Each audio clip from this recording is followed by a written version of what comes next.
Thank you for joining us today for this month's University of Wisconsin Division of Extension's Badger Dairy Insight.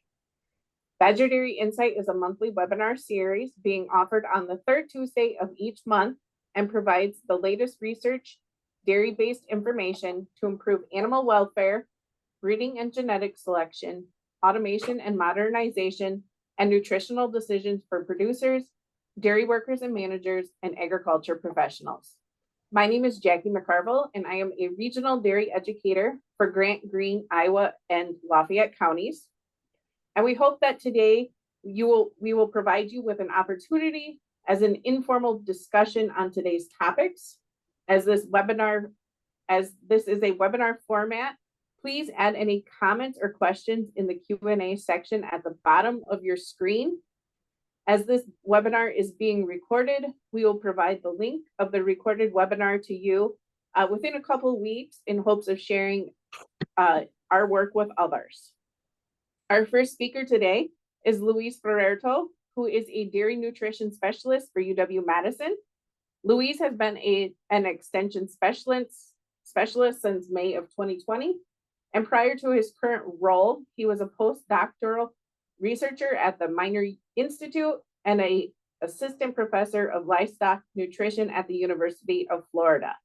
His current research and extension programming focuses on forage quality and digestibility, dairy nutrition, nutritional management, and feeding behavior. Today, Luiz will be talking about the Milk 2024 spreadsheet and what's new. So Luiz, it is all yours. Good morning, everyone, and thank you, Jackie, for the introduction. So as Jackie said, the goal today is to discuss a little bit of this new revised tool that we put together earlier this year, the Milk 2024, and explain a little bit what are the updates that we made compared to the previous version of this tool, which is the Milk 2006. So basically, if we go back to the Milk 2006, it's an index which was created to provide a tool for forage growers, dairy nutritionists, dairy farmers, educators, as well as any other professionals trying to select corn hybrids based on predicted energy content as well as yield. And I think that's important because basically what the model does is it estimates milk yield per ton of silage as well as per acre of corn. And as I mentioned, the last version of this model was released in 2006. And I believe that maybe some of you, if not all of you, are probably familiar with this spreadsheet, which is how the tool was released many years ago. Okay. Obviously, we try to have a very similar tool. I think that whenever we have tools like this, the more we change, more difficult it gets to have some sort of continuity with work. But I will show you some of the aspects related to that today. Okay. But before doing that, I just want to explain how the Milk 2006 work so you can better understand the changes that we made. So basically here, you can see on the left, the list of inputs that was required when you work with the Milk 2006. And I believe all those different variables or nutrients that we have there are very well known, typical nutrients that you can see in nutrient analysis of commercial laboratories. But basically, all those inputs were used in a model that could calculate or estimate corn forage, TDN, or total digestible nutrients. And then based on TDN, an equation adapted from the NRC 2001 for dairy cattle was used so we could predict NEL at 3 times at the maintenance.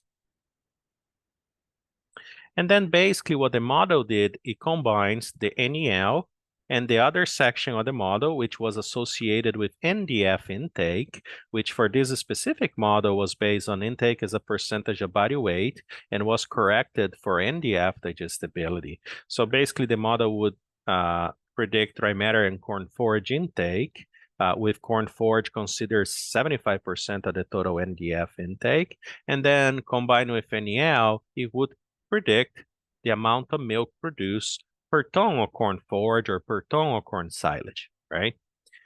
For that specific model, the milk values used, they were milk energy for 3.5% fat-corrected milk.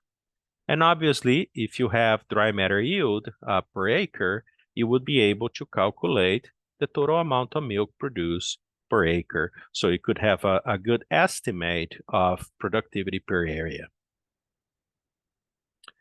But as I just mentioned, the Milk 2006 model uses TDN-based energy equations to predict the energy value of corn silage. But since the release of this model, there are some new equations as well as new predictions that have been developed over the years that could be incorporated in order to try to continue to improve the model, as obviously the newer those equations, more accurate they become, especially if we consider high-producing dairy cows, right? So the goal to update the milk index model was so we could incorporate some of those new concepts and some of those new equations and predictions to the model so we could better help with this decision-making process of selecting corn hybrids. So we started this project in the fall of 2022, okay, and released the spreadsheet in 2024. So you can see here that we highlight as Milk 2024. But we made a decision to include some of the new energy equations that are based on the NASEN 2021 model. The NASEN is basically an updated version of the NRC 2001 model. We just changed the name a little bit. Okay. However, this new model made several changes which require us to use a slightly different approach than we had before. For example, this model now requires a basal diet. Okay, so we cannot calculate TDN of different feeds anymore using that model, and consequently have NEL of each feed, which basically limited us from that perspective. So what we do now is we try to use a basal diet so we can, after that, have the energy losses subtract from the diet in a proportion of 70% basal diet, 30% corn forage, and adjust those values so we can actually predict corn silage or corn forage NEL. Okay? Just for your awareness, these are some of the ingredients that we use for this specific diet. So we could have the entire energy value of the diet to copy with the corn silage portion and then calculate everything. The reason why we chose this diet is because we had all the information associated with this diet, and it resembles a typical upper Midwest lactating cow diet. So we decided to utilize this diet as it was a good starting point for us to be able to calculate everything. Other changes that the NASEN 2021 model brought us is the use of residual organic matter, which is basically, I'm going to call a new nutrient, okay? But it's actually a new prediction, right?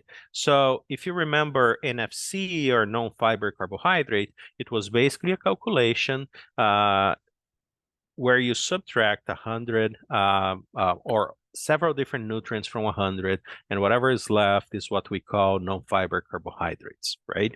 The residual organic matter is actually a very similar approach, and it actually resembles something that was in the Milk 2006 model, right? If you remember the Milk 2006 model, basically they had a specific calculation which was NFC non-starch. So basically they subtracted starch from NFC, so this way you had that number. And the residual organic matter is similar to it. It's not exactly the same thing, okay, but resembles that. We also use total fatty acids instead of crude fat or either extract. And now we use some protein digestibility coefficients associated with RDP, RUP. However, these are the protein digestibility assays, they're very expensive and not commonly measured or routinely measured, if you will. So we decided that we would use tabular values for those. Okay, we use the Nason book values for those. In addition to it, we try to use more mechanistic models for starch and NDF digestibility compared to what we have been using in previous models before. Okay, in this case, we are using 7 hours in vitro or in situ starch to estimate KD and from there calculate total tract. Okay, in vitro or in situ will be based on the commercial laboratory that you use and the analysis that you request. For NDFD, we will be using only in vitro, but it would be either the 30 or the 48 hours in vitro NDF digestibility, which is used later to estimate KD and then predict total tract NDF digestibility. Okay, and you can choose which of those two you prefer, the 30 or the 48 hours, and go from there. So, said that, this is the some of the calculations as well as the inputs for the Milk 2024. You can see that there are some different inputs compared to the Milk 2006 model.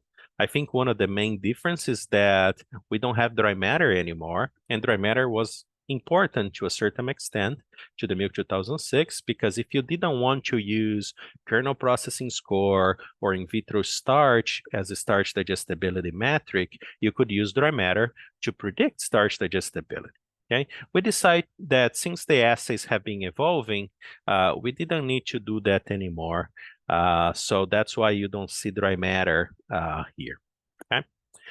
You also see that for NDF, in vitro NDF, and UNDF, which is a new metric as well, we have OM after their names. Okay, and this is important because we will give you the option of using NDF, NDFD, and UNDF correct for ash or not.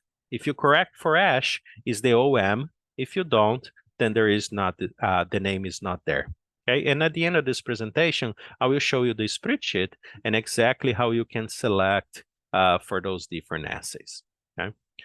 The reason why we are using UNDF now is because it got very well established the use of this specific measurement by dairy nutritionists, and it's a metric that indicates digestibility or the non-digestible portion of corn silage, and could be a good replacement for lignin, right? Not because it has the same value of lignin, but because it's easier to analyze compared to lignin, okay? As I mentioned, now we have in vitro or in situ starch as the default instead of using dry matter, and we still keep ether extract and ash. Ether extract will be used to calculate total fatty acids, and we'll go from there. So, based on the diet inclusion, we'll calculate corn forage DE. And then basically from corn forage DE, we'll be calculating diet digestible energy. Okay, and this is very important because we need the corn forage digestible energy, which we can predict from all those values. And then we correct the diet DE in combination with the basal diet digestible energy, which is related to those feed ingredients and proportions that I show in a previous slide.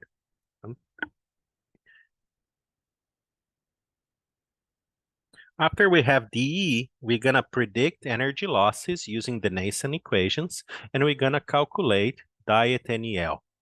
And then, based on the proportion of corn forage in the diet, we're going to back calculate corn forage NEL. Okay, we think this number is reasonable, okay, reasonably accurate.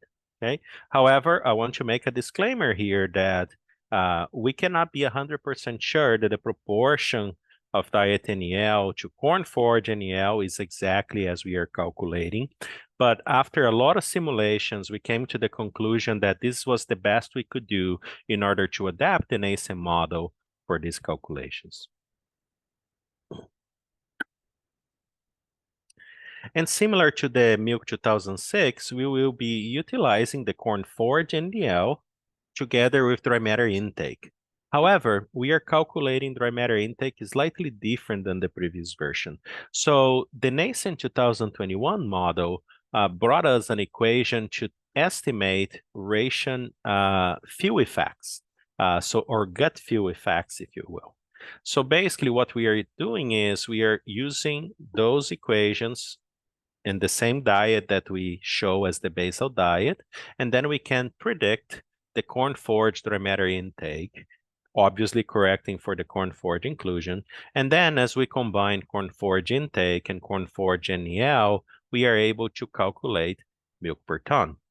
Here's where we have another major difference compared to the milk 2006.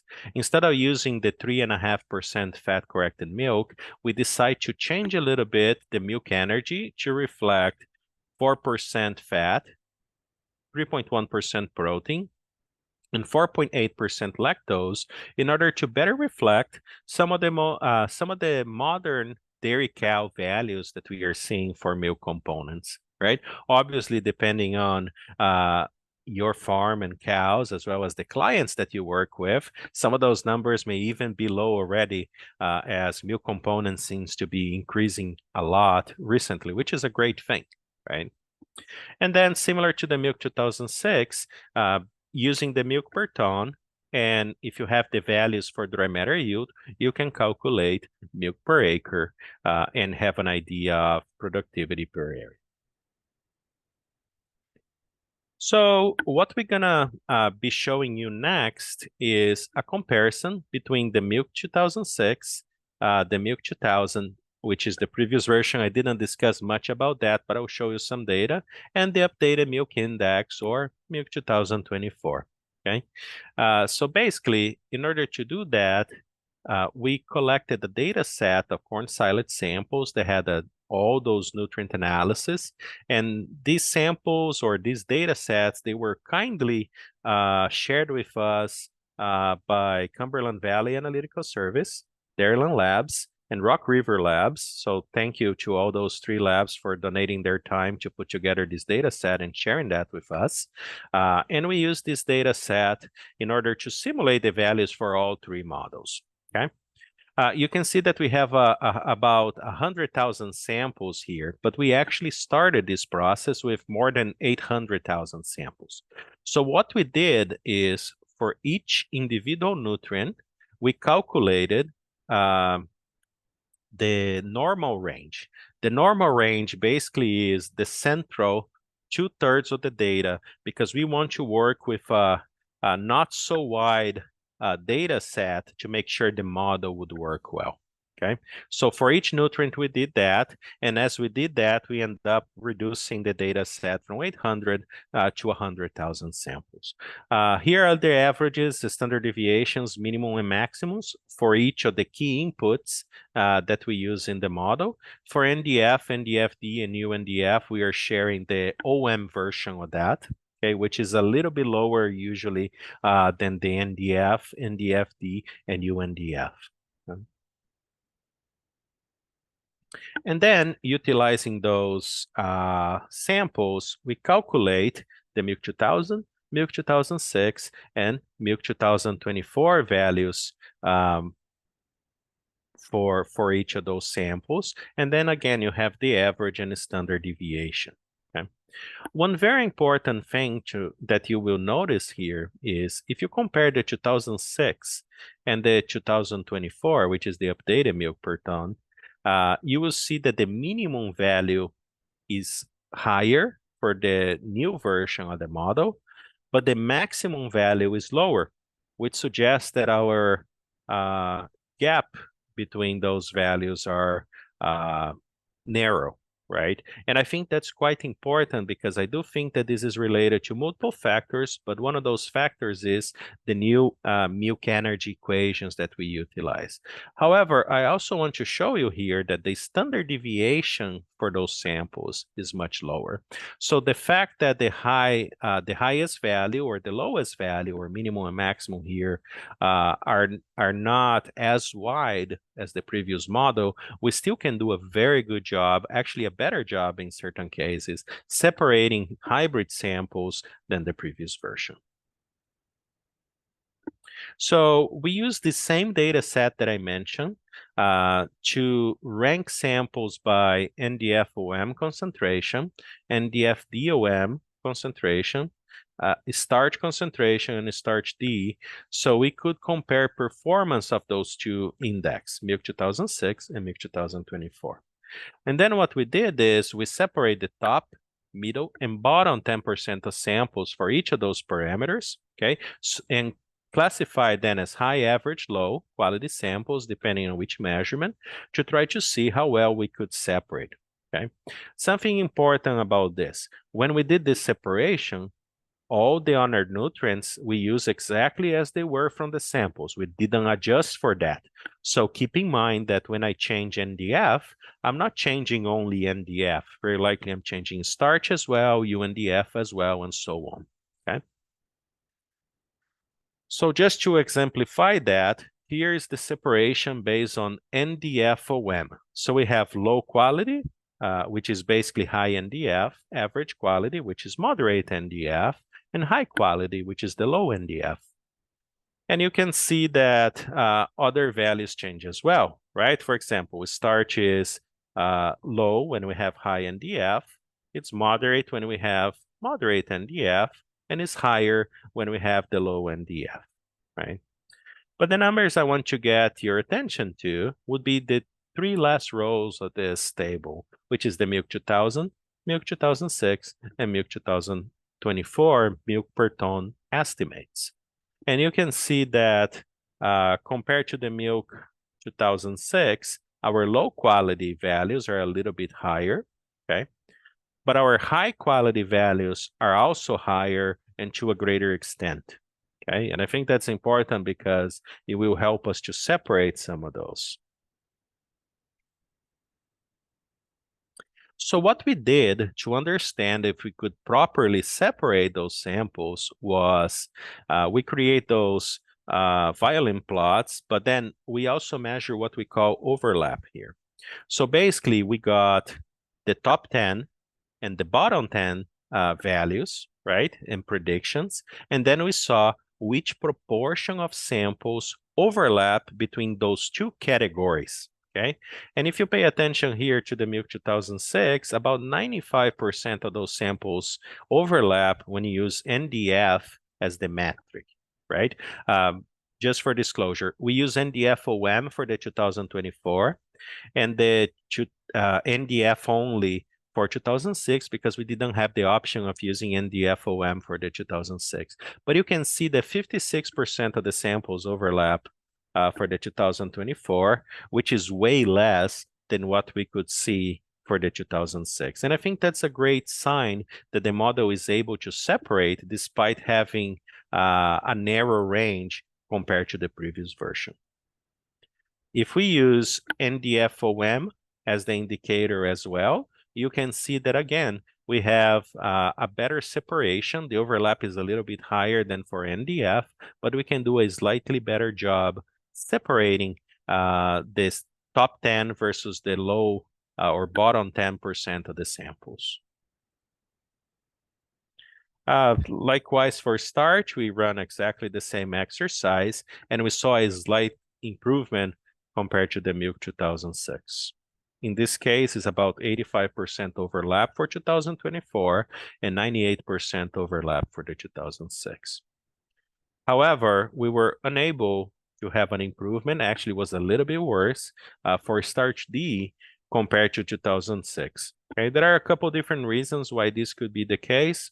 Okay, one of the main reasons is the Milk 2006 model used limits for starch digestion, so they could go from 80 to about 100% of total tract starch digestibility. And the calculations that we have, they are slightly less wide in terms of the range of starch D that we can get. And I think because of that, we have this potential issue here in not having as good separation or having a slightly worse separation compared to the previous model. Okay. However, don't get this scare you in terms of utilizing starch D, because based on some of the other numbers that we have, starch D actually does a good job in accounting for some of the energy that goes into our calculations.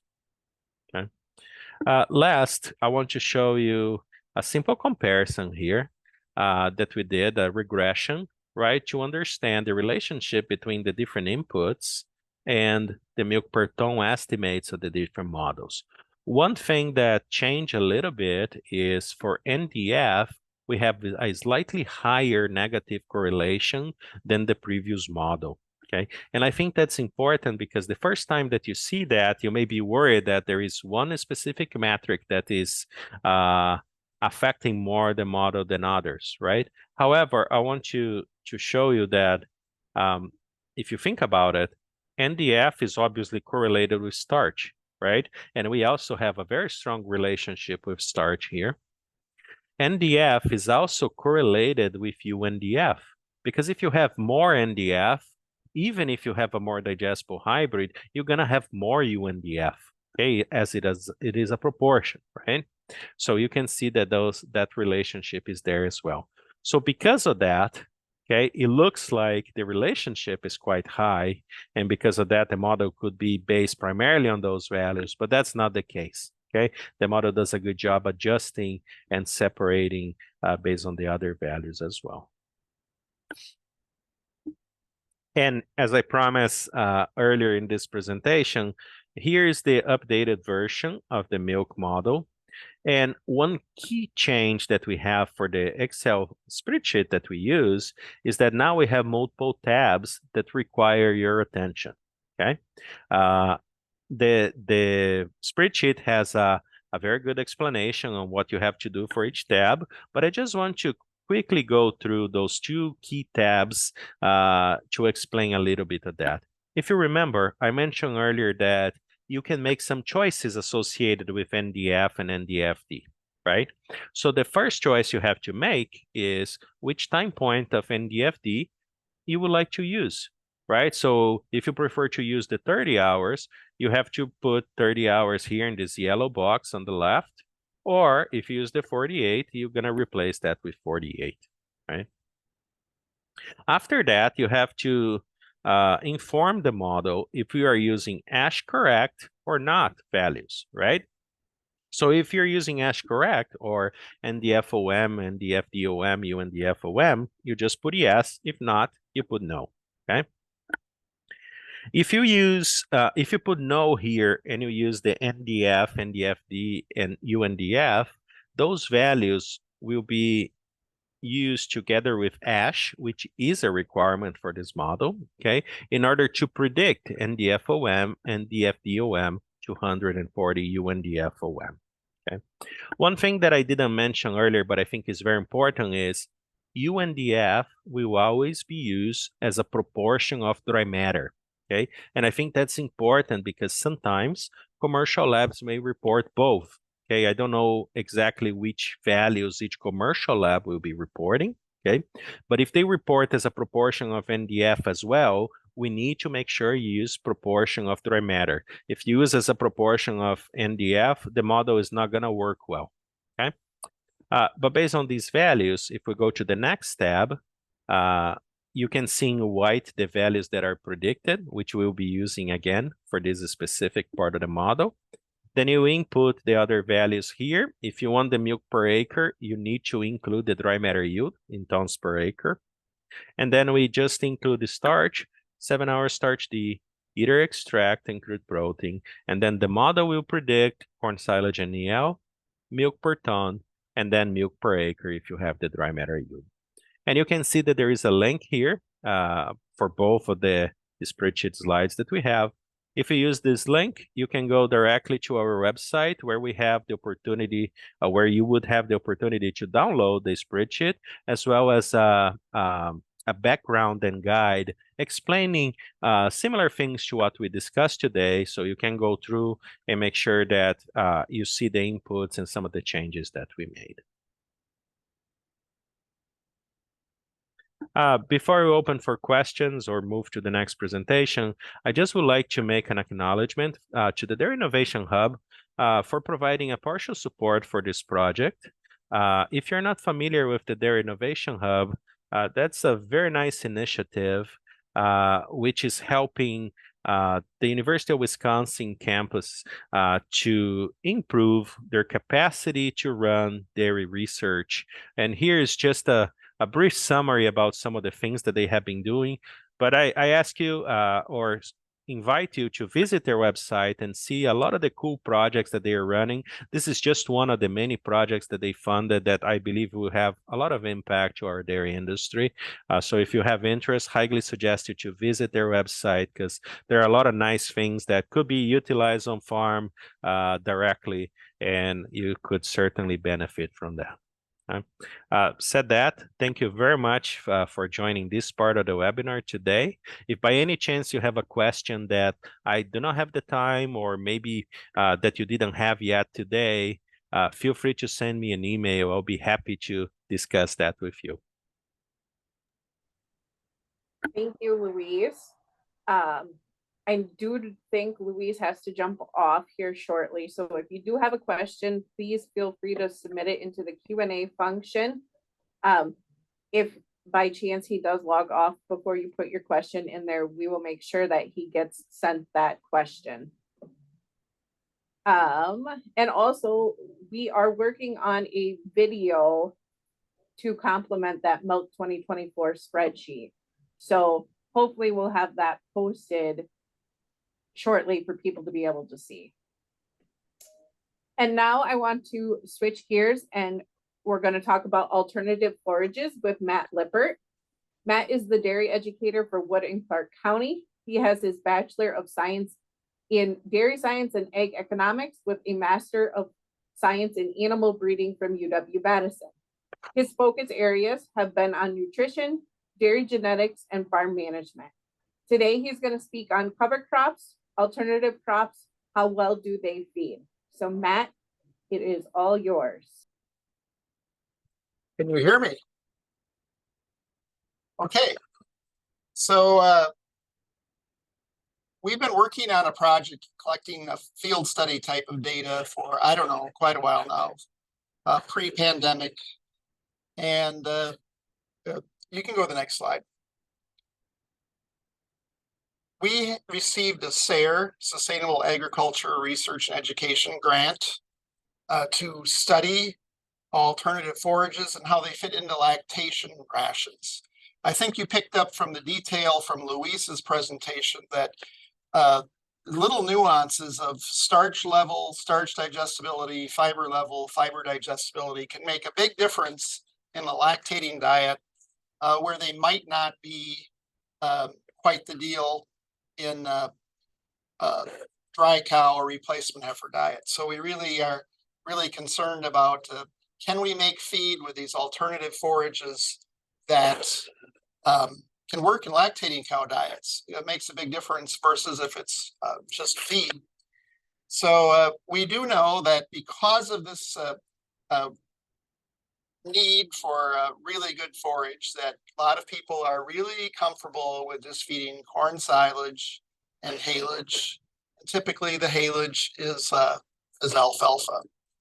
And maybe we get fancy and we sneak a little grass in there, a little red clover, but we don't deviate much from corn silage and alfalfa. Again, you saw that in Luiz's typical Midwest diet, which I think is also used to some extent, some familiarity with other regions in the world that we put this kind of diet.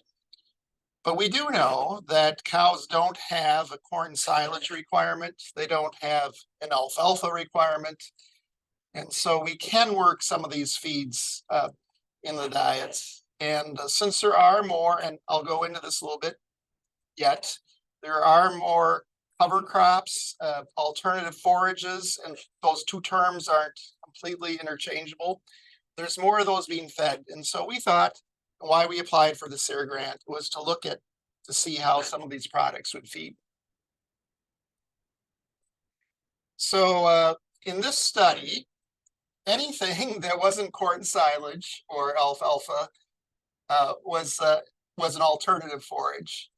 So we had a lot of different type of things, but we had a lot of winter cereals, so either triticale or rye, That was probably the largest set of it, but we had some forage cocktails, kind of midsummer things that might still be getting planted yet now.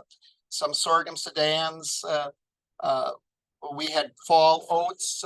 We had a lot of different type of products that went into this. And Luiz's lab did the forage analysis for us, and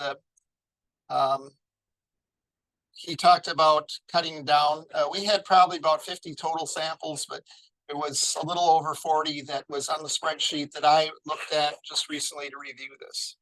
And another thing, back to Luiz, he was talking about in the Milk 2024 that you need yield information if you want to do milk per acre, which is really a significant thing for a dairy producer. We have to feed all these cows.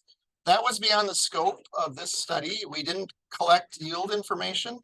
So we just looked at, again, would it make feed that was feedable for lactating cows?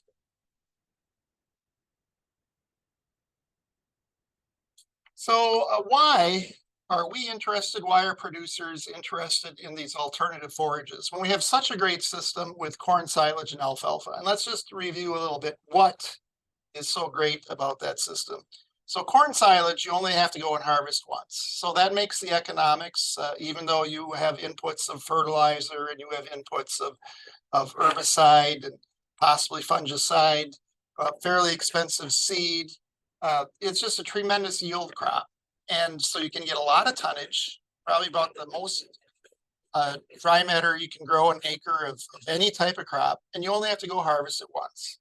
So that makes it a very wonderful feed, especially since we have worked with corn silage long enough that we know how to make it to be a high energy, highly digestible product that would make a lot of milk.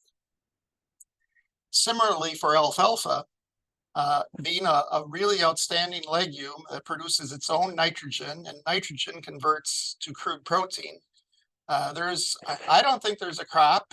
One time I heard it was the only crop. It produces the most protein, which dairy cattle need lactating cows need a fairly elevated level of protein. It produces more protein than any other crop. And you say, well, no, that'd be soybeans. Well, soybeans you're just harvesting the bean. It's another legume. And so soybeans are outstanding as far as producing protein as an oil seed. But as far as total plant protein, which is what we harvest with alfalfa, also a tremendous crop. It's also a perennial. So we get some great advantages in that we can keep it around 2, 3, 4 years. However, I've listed it on here as alfalfa discontent. Alfalfa can be a fussy crop. It needs well-drained soil, needs a good pH. And even if you do all those things, we've had some very bad bouts of winter kill, where you were relying on that crop and then it wasn't there in the spring. So the other problem we got with alfalfa is that our other major crops have been increasing in yield, and I think in forages also in quality over time. And alfalfa has had a really tough battle with fairly stagnant yields. So even though it has nice yields relative to other crops, it's sliding backwards a bit. So I think there's just a thing about let's not rely just on alfalfa. And I called it here alfalfa discontent.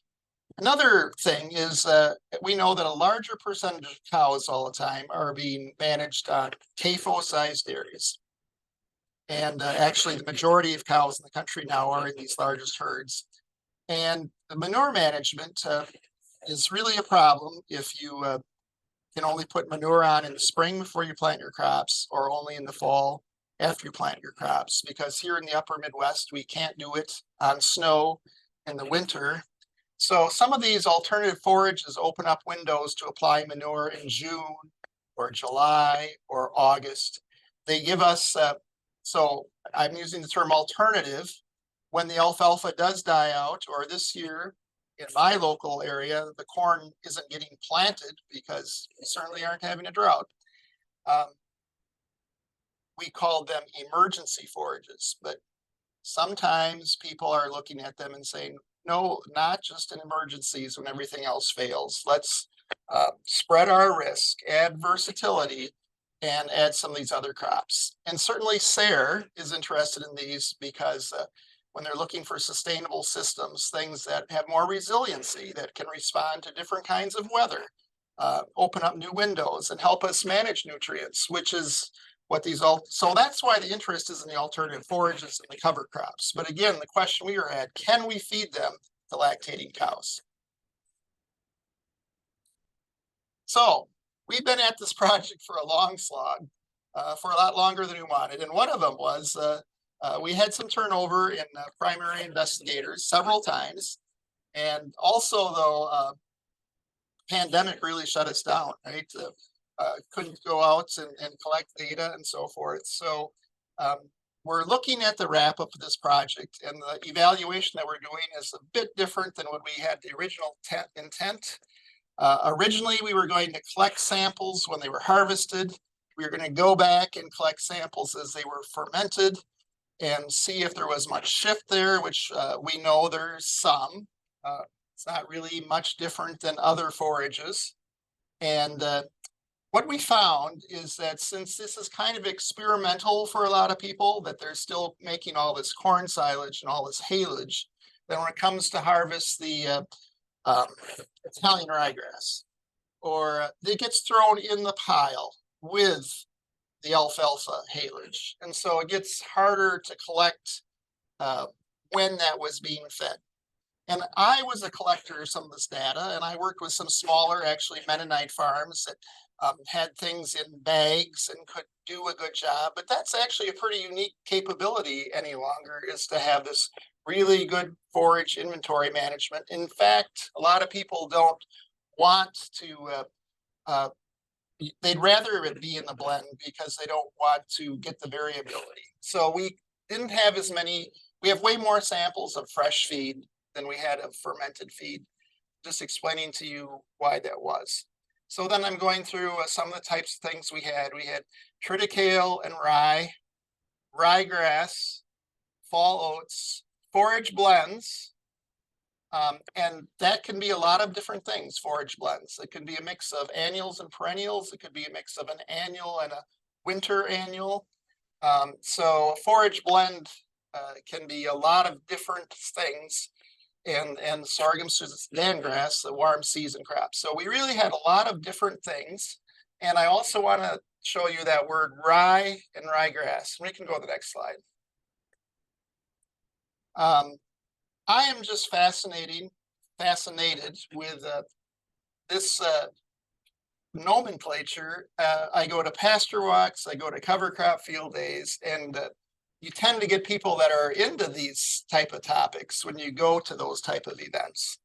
And how many people get confused between rye and ryegrass? And I think with the number of collectors, different extension agents, educators like myself, farmers, that I think we threw those terms out interchangeably, where they're not at all.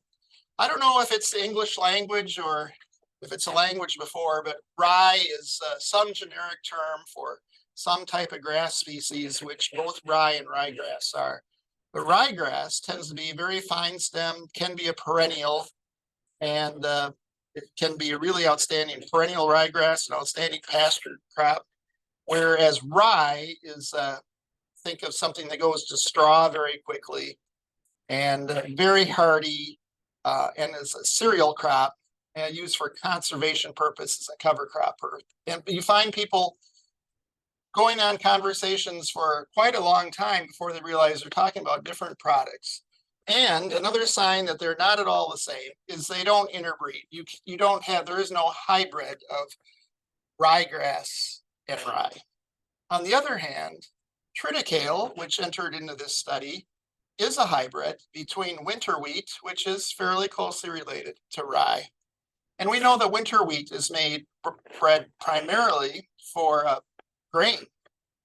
And rye, it's also, I mean, rye bread, I mean, people use it for cereal as well. But a lot of rye in this country is grown for conservation purposes and cover crop purposes. So triticale is a hybrid of those two. It gets some combined traits of those two. And typically it's been bred specifically to be a forage crop. So you get broader leaves, more leaves, different characteristics that would make it be a value added type of seed for forage production. So then I got the next point there, ryegrass can be, here's another thing. So someone puts down, well, it's ryegrass. Well, is it really, or was it rye? But if they put down ryegrass, was it perennial ryegrass? Which it probably was not for this study, because it's low growing, it's a great pasture crop. Really highly digestible fiber, we know that. But it doesn't dry down very well. It's low growing, it doesn't yield well when you have to cut it. So it's probably not perennial ryegrass in this study, which assumes that you have to harvest the crop. Then you have annual ryegrass, which is very reliable, grows very fast, and is one of the crops that people plant if the alfalfas fail, because it can respond well to at least moderate heat and abundant moisture, and it comes out of the ground quickly, can be highly digestible, but it can also head quickly and have some of those characteristics that we fear of in grasses, that they won't make lactating cow feed. And then in my way of thinking, Italian ryegrass is basically a version of and this is a spectrum, these will interbreed, of annual ryegrass, and that Italian ryegrass won't reliably make it through the winter. In most of Wisconsin, most of the Midwest, we had an extremely mild winter this year, and most of the Italian ryegrass made it. Once it makes it through the winter, the next year it's vernalized, and it acts like annual ryegrass. It gets very heady and goes reproductive very quickly, and that's not good for quality. But Italian ryegrass in the seeding year before it's vernalized is pretty much makes leaves and makes really good forage. So even when they say the term ryegrass, what can you do with the study this to make inferences about what you have there? And then I already mentioned rye and trit are similar, but this spring, and I have some experience with these crops, and I guess it was a revelation for me. I also knew that triticale, depends on how you want to term it, is been bred more specifically for forage. But this last winter, with the mild winter and somewhat early spring, and also kind of a longer fall event, I really saw the difference in the when you plant them in the ground and you're scanning when you drive by the road. It's hard to tell, is that wheat, is it triticale, or is it rye? But this spring we saw that where rye wants to grow 6 feet tall and be very coarse and drop in quality very quickly, that triticale will also do that, but it tillers if you gave it time in the fall to do that. So what that means is you plant the seed and it makes branching, it gets thicker. The canopy becomes thicker, and those side shoots, those tillers, don't go to head as quickly as the main shoot. And so you have a little forgiveness in how quickly it declines in quality, and that extra thickness, even though it's a shorter plant, will typically give you a lot more tonnage and is more responsive to fertilization programs and so forth. So even though, and I found that surveying producers, when you're collecting samples, well, was it trit or was it rye? And they usually knew, but they'd use the terms interchangeably, and they definitely are not. And we can go to the next slide. Then the blends. So there's a lot of variability in blends.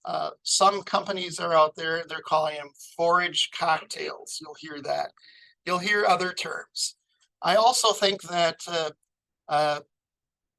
land conservation departments like the idea of things that are not monocultures. So if you can put a blend out there that gives you maybe some soil health, you get different kind of roots doing different things. So obviously we as dairy farmers aren't as concerned about the roots, but we have in this data set, we have blends. So one example would be, and not a new crop, would be peas and triticale. Well, we've had peas and oats, but it's a legume and a grass, and it can create tremendous tonnage quickly. And we had some of that in our data set. We also had blends that were sorghum-sudangrass, which is a warm season grass, really responds to heat and doesn't do well if you plant it with 50-degree soil. On the other hand, the advantage of a C4 is that they're very drought tolerant. And last year we had a drought, and we saw that the sorghum Sudans did much better in that sort of situation. So you have blends that are warm season grass, and then maybe Italian ryegrass, cool season grass, and legumes. And they give you a great flexibility when you don't know what the next kind of weather is going to be. Could also be brassicas in a blend, typically not in these forage mixes. That's a whole family of mustards and plants that tend to be really high moisture to harvest. Some of the blends, we didn't know what they were. So I'm making an excuse for what we did with this data because we did not fracture it out and say, oh, this is what you get with the grasses and this is what you get with the legumes. Next. So I pooled all the samples. There was over 40 of them, and we found that we had 15.8% crude protein average, ranging from 9.6 to 26. So a big range. It was the blends actually that you won't get to, you can't put enough nitrogen fertilizer on a rye or a triticale, I don't think, to get to 26. But they are responsive to nitrogen fertilization. So we had this wide range of fertility of crude protein. But if you would note, that's a pretty acceptable number. I mean, we love corn silage, and we saw Luiz's numbers, and even though that's a lot of starch that these don't have, this is an okay number to fit in if you can be near 16% protein. 31% ADF. I remember back in the day that a good alfalfa was 20% protein, 30% ADF, 40% NDF. So we got some acceptable ADFs. And then NDF, it is an alfalfa. So we usually see in these grasses that the number will have a wider range. Again, we had a wide number of different things. But what I do think is exciting is the NDFD 30 is a nice number, 68.8, better than most of our alfalfa.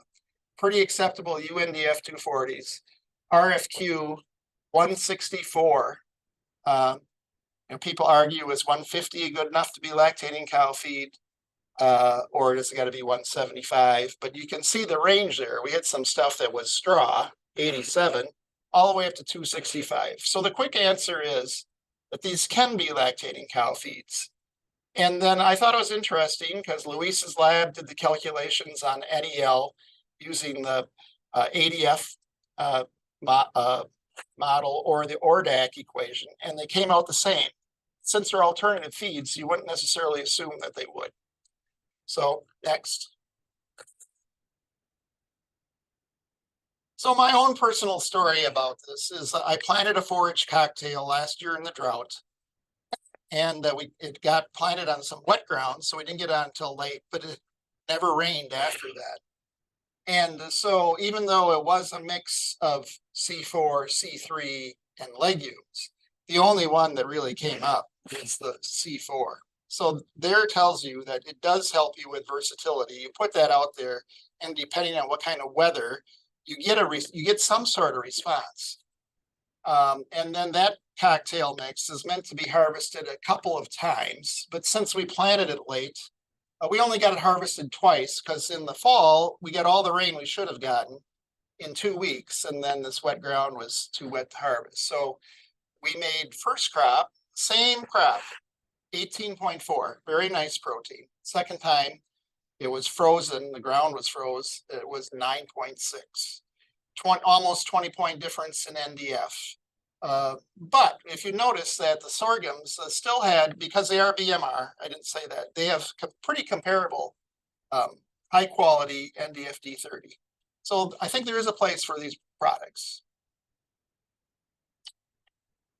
There's a picture of my field. Right to the right off of there is a cranberry bed.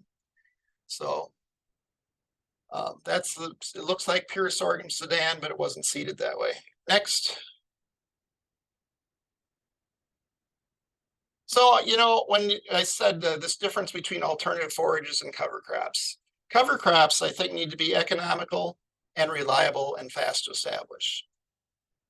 Some things like winter wheat, you put more inputs in because they're a grain, but you manage them differently than that same family of crops if you're going to make them as an alternative forage.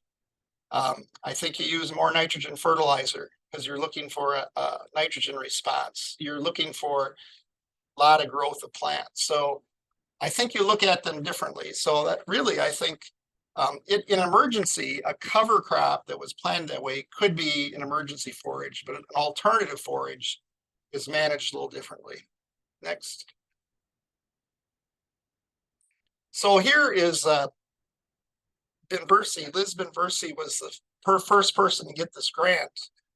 And she looked at just a small number of samples, but looked at rye versus triticale, fresh versus fermented, and didn't see a big sorting of quality. Little advantage of triticale, but since that seed is more expensive, would you actually pay for that? And really that effect could be masked by when it got cut. And I would say these got cut a little late, just from where the NDF was.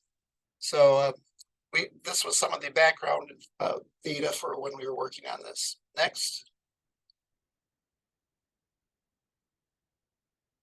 I already told you about how triticale tillers more and how that gives you more yield and slower transition to reproductive stages. So I think also we saw, if you look at Benversi's data on the energy levels and the fiber levels versus what we collected subsequent to that in the SARE grant, that there was more potential to make more high quality feed. We demonstrated that in this study. Next. So some things to say about these, and I think partly why people are still nervous about these crops, is if you went back to Liz's slides, there were wet feeds. If you make a lot of mass and you're trying to harvest triticale in the beginning of May, when you don't have much sunlight and heat, they can be hard to dry. And we know that an extremely wet feed, no matter what the NDFD digestibility is not a good feed for lactating cows. So there is that drawback. And again, if you go to the Italian ryegrasses in the summer, they're waxy. They don't dry very well. So if you've never encountered these feeds before, they will behave differently than just your alfalfa and your corn silage. Italian ryegrass doesn't chop well. It's just gummy. It's so digestible, I'd say, that it just doesn't cut. It gives custom harvesters a nightmare. So you could mix it. You could mix that with something that gives a little more substance, maybe a fescue or something. Then again, some of these products are not intended to be mechanically harvested. And then going back to the winter cereals, and Luiz had talked about this in some of his presentations. The hollow stem gets harder to pack.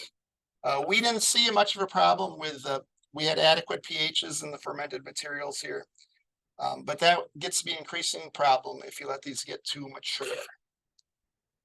Next. So I was rushing at the end a little bit because I wanted to get us to before noon, but here's a picture that when I'm out in my studies, you can see the little lacy vetch in there, and what looks like an alpha in the middle is actually, I think, a bursine clover, and then you got some of those Italian ryegrass type plants in there. So interesting thing. I think there's going to be more to evolve. I wish this study would have happened a little differently, but I still think we found some meaningful information. And the core question was, can this make lactating cow feed?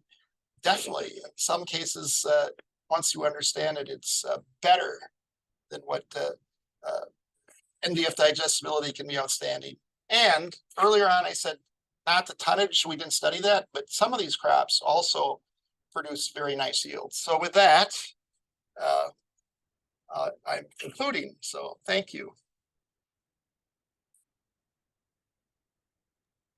Thank you, Matt. And just want to highlight next month's webinar, which is going to be on Tuesday, July 16th. And we're going to talk about leveraging digital technologies to improve management decisions in dairy farms. And I'm going to stop sharing because I know we have some questions. Matt, I don't know if you want to tackle the first one or if you want to wait for Luiz, but what is the ideal dry matter in a good quality corn silage? Yeah, I think I can take a shot at that. So we know, like this year, in our country, people are still planting crops, and they're already knowing that even if they plant really low maturity, that it might be too wet in fall, or you might be relying on a frost. So you don't want it to have a seepage problem, and so you get if you get below 30% dry matter, so 70% moisture, you tend to get seepage, so that's loss of nutrients, effluent, and you also run the risk of getting some different type of fermentation. So not that if you had some that's 28% dry matter, it might be good feed, but already at 30, I think you're at the lower end. And I think people like 32 to 36, 37, 38 is the dry matter they like. You get to 40, and you usually have some feeds with really nice starch levels, but maybe a harder, less digestible starch, and also starting to lose some fiber digestibility with that very mature plant. So the broader range, I'd say, is 30 to 40 there, and you handle them a little differently, the chop length that you use and the kernel processing. But good enough on that one? Yep. Okay, and then Javier asked the other one too. Yeah. So the question is, I'm in central Mexico and we have very dry weather. What kind of alternative forages do you recommend for my area? Triticale and rye too. What do you think about oats, green, and hay?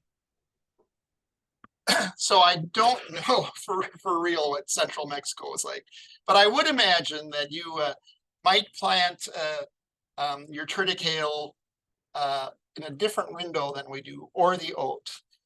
You know, if you have winter moisture and you never get a hard frost, some of those same cereals that we plant here at 45 degrees north might work for you there. I don't know, but and then I'm assuming you're saying no irrigation. If you have irrigation, you can apply water and make a lot of tons. So I think the Italian ryegrass takes heat fairly well, not extreme heat, which I know southern US is now in extreme heat, but so I guess you gotta look at them. I think it might be the time of the year that you actually go with those crops, how you manage them. But I do know that the breeding programs, oh, I didn't say a word about it because you didn't offer it to me. Sorghum-sudan. Go with the C4 grasses that are very heat tolerant and draw less moisture. And then beyond that, I think any of these can work if you know your season fairly well. Perfect. Well, thank you everyone for attending today, and we hope to see you again next month on the 16th.